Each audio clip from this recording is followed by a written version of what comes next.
इस पत्ते में सूर्य, चांद, सितारे सब समाये हुए हैं।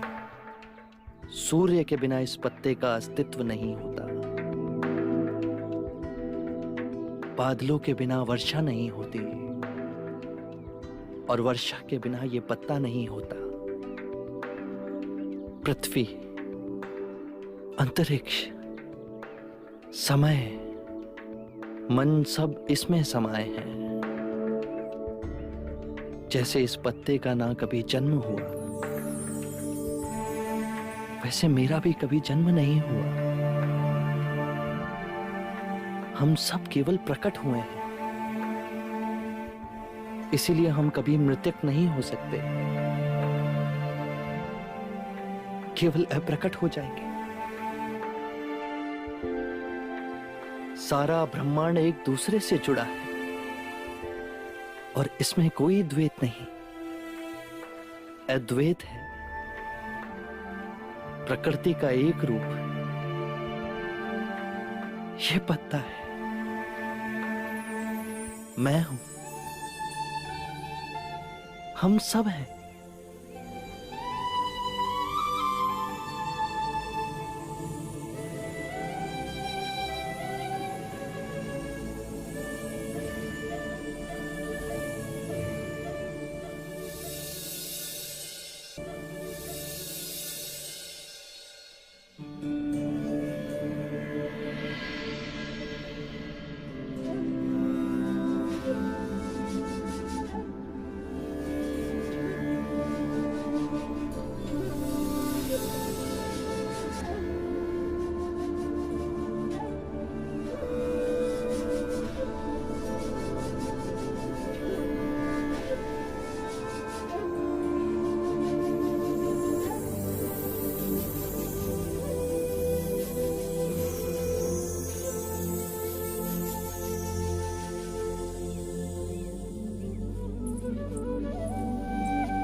कल रात्रि मैंने बड़े असाधारण स्वप्न देखे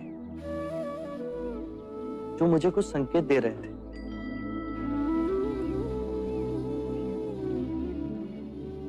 प्रथम स्वप्न में मैंने देखा कि ये पराक्रमी पृथ्वी मेरा बिछोना है, पर्वतों का राजा हिमालय मेरा सिरहाना है, मेरी बाईं भुजा पूर्व के महासागर पे विश्राम कर रही है, मेरी दाईं भुजा पश्चिम के महासागर में टिकी, मेरे दोनों चरण दक्षिण महासागर के जल से प्रक्षालित हैं। दूसरे स्वप्न में मैंने देखा कि मेरी नाभि से त्रिया नामक घास का तिनका उगा और बढ़ता ही रहा जब तक उसने बादलों को ना छू लिया। तीसरे स्वप्न में मैंने देखा कि हर रूप, हर वर्ण, हर रंग के असंख्य मनुष्य मेरे चरणों में अंजलि दे रहे हैं। चौथे स्वप्न में मैंने देखा कि चारों दिशा से चार अलग रंगों के पंछी उड़ के मेरी ओर आए, पर मेरे समीप आते ही उनका रूपांतरण हुआ। वो अपने विभिन्न रंगों को त्याग शुभ्र श्वेत रंग के हो गए। ये इस बात का सूचक है, हर रूप, हर रंग के लोग मेरी शरण में आएंगे बिना किसी भेदभाव। पांचवें स्वप्न में मैंने देखा कि मैं एक गोबर और लीद के पर्वत के नीचे खड़ा हूं। फिर मैं उस पर्वत के शिखर पर चढ़ा और लौट कर नीचे आया, पर मैं मलिन नहीं हुआ।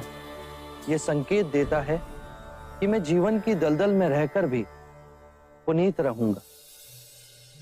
आपके सपने तो हमें समझ ही नहीं आए। मैं भी इन सपनों का अर्थ ढूंढ रहा हूं। मेरे अंतर मन से एक स्वर उठ रहा है कि मैं सद्धर्म का मार्ग पाने वाला हूं। पहले ये खीर तो खा लीजिए।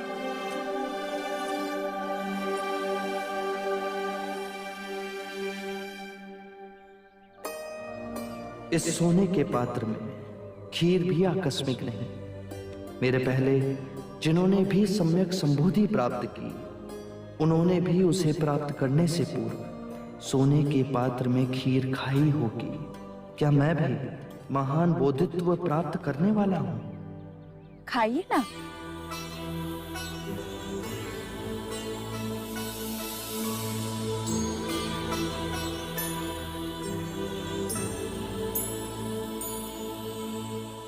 क्या ये स्वर्ण पात्र तुम मुझे दे सकती हो? अवश्य। तो चलो मेरे साथ, मुझे एक परीक्षा लेनी है।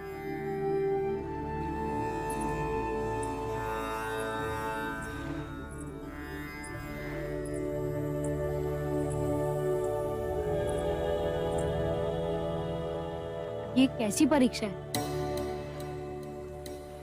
यदि मैं बुद्धत्व के निकट हूं तो ये स्वर्ण पात्र नदी के प्रवाह के विपरीत दिशा में बहेगा, अन्यथा डूब जाएगा।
चाहे मेरी चमड़ी झुलस क्यों ना जाए, चाहे मेरे हस्त क्षीण क्यों ना हो जाए, चाहे मेरी अस्थि चूर चूर क्यों ना हो जाए, पर अब मैं अपनी साधना के आसन से नहीं उठूंगा। केवल ज्ञान प्राप्त हो, नहीं तो मेरे प्राण जाए।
यदि परम सत्य तूने पा भी लिया तो तेरा विश्वास करेगा कौन? तो बुद्ध के सिंहासन पर गए, इतना अहंकार तुझमें जागा कैसे है? मैं स्वयं धरती को अपना साक्षी बनाता। आज ये पृथ्वी साक्षी होगी कि सिद्धार्थ ने मारा को कैसे पराजित किया। ये पृथ्वी प्रतीक है कि हम दो विपरीत विचारधाराओं के बीच स्थिर हो सकते हैं, अंतर में और बाहर भी। सुख और दुख एक ही सिक्के के दो रूप। जब सुख की कामना का अंत हुआ तो दुख का भय समाप्त हुआ। जीवन का उद्देश्य हर जीव को विचरना है, उसे अपनी चेतना जगाना है। आकाश गंगाओं में यात्रा करो, पर पैर धरती पर गड़े होने चाहिए। मैंने पा लिया है सुख दुख, रात दिन, अच्छा बुरा, मन और माया का खेल। परंतु उसके बीच एक मध्य बिंदु है, वही जीवन का स्रोत है। और वो हर मनुष्य की चेतना में, कहीं बाहर नहीं।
जो सिद्धार्थ नश्वर था वो तुम नहीं, तुम बुद्ध हो, अविनाशनीय बुद्ध। बुद्ध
अब तक अनेकों फूलों की वर्षा मुझ पर हुई, पर आज पहली बार मैंने एक फूल को जाना, अंतरसात किया।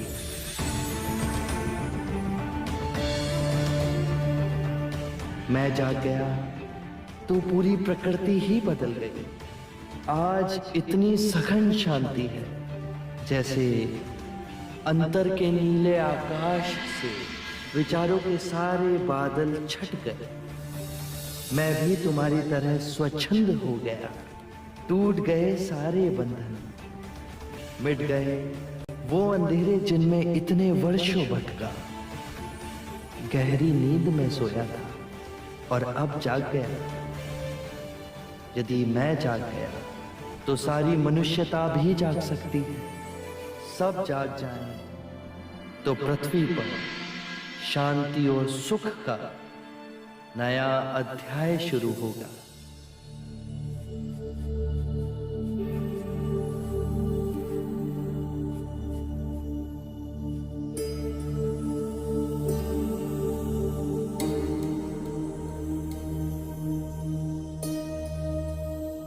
ये हमारे जोगी नहीं, ये तो कोई देव दिखते हैं।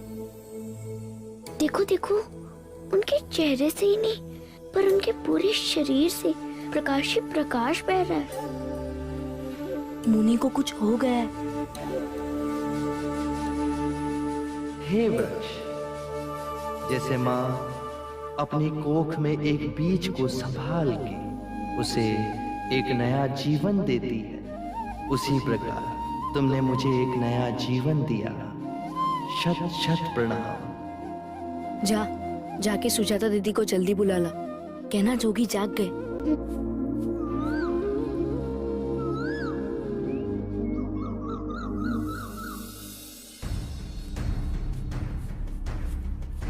दीदी, दीदी, क्या हुआ? दीदी जोगी को कुछ हो गया है। क्या हुआ उनको? दीदी उनका चेहरा पीला हो गया है और उनके आसपास इतना प्रकाश है, उन्हें कुछ हो गया है। हे ईश्वर, कहीं फिर अस्वस्थ तो ना हो गए? जल्दी चल।